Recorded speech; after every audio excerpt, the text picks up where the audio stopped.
haonekani kwa macho yetu ya mwili, bali kazi zake twaziona waziwazi.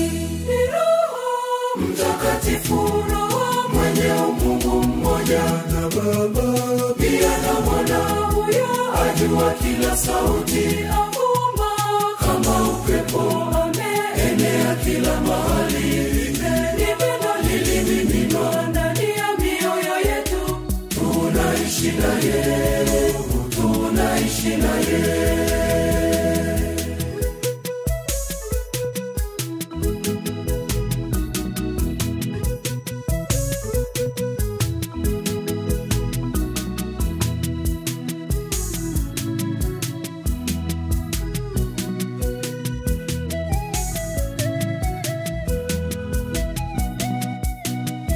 Ni pendo haswa